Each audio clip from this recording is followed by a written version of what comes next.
There is no God. পৃথিবীতে কোনো সৃষ্টিকর্তা নেই, কোনো খোদা নেই, কোনো মালিক নেই, কোনো প্রভু নেই, বাট আল্লাহ।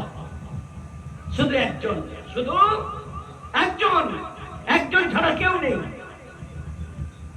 পৃথিবীটা তখন ছিল হযরত ঈসা আলাইহিস সালাতু ওয়াস সালাম 570 বছর আগে জন্মেছেন। তিনি যতদিন বেঁচে ছিলেন, তিনি 30 বছর বয়সে নবুয়ত প্রাপ্ত হয়েছিলেন।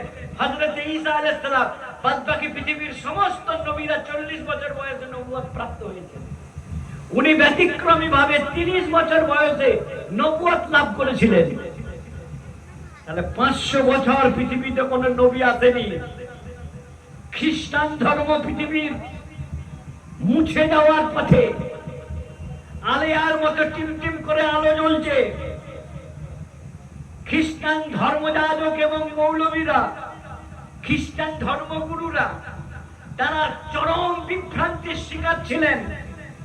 খ্রিস্ট ধর্মে যীশু খ্রিস্ট হযরত ঈসা আলাইহিস সালাম বিবাহ করেননি, তিনি ছিলেন চিরকুমার।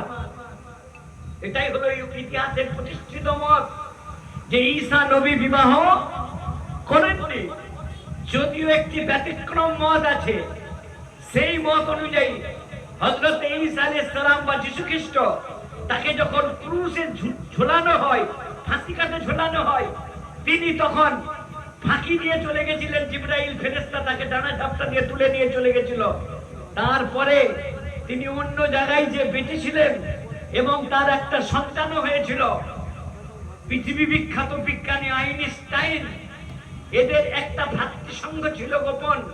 তাদের এই বিশ্বাস ছিল যে যীশু খ্রিস্ট ওই ফাঁসিতে মরেননি, তার সন্তান হয়েছিল, তিনি বিবাহ করেছিলেন এবং তার সন্তান পৃথিবীতে এখনো রয়েছে। খুব গোপন কিছু মুষ্টিমেয় লোক জানে। পৃথিবী বিখ্যাত চিত্রকর, পেইন্টার, যিনি হাতে ছবি আঁকতেন, লিওনার্দো দা ভিঞ্চি, তিনি একটা গোপন সাংকেতিক কোডের মাধ্যমে, ভিঞ্চি দা কোড, তিনি রহস্যময় কিছু সংকেত চিহ্নের মাধ্যমে জানিয়ে গেছিলেন যে ঈসা আলাইহিস সালামের বিয়ে কোথায় হয়েছিল এবং তার সন্তানরা পৃথিবীর কোন কোন জায়গায় বেঁচে আছে বা বেঁচে আসার সম্ভাবনা আছে। কিন্তু অধিকাংশ ঐতিহাসিক এবং পণ্ডিতদের মতে যীশু খ্রিস্ট বিবাহ করেননি, তিনি চিরকুমার ছিলেন। সারা জীবন তিনি আল্লাহর কথা প্রচার করে গেছেন। তিনি তার নবুয়তের কথা, নবুয়ত প্রাপ্তির কথা শিখিয়ে গেছেন। তিনি মানুষকে ভালো কথা শিখিয়ে গেছেন। তিনি যখন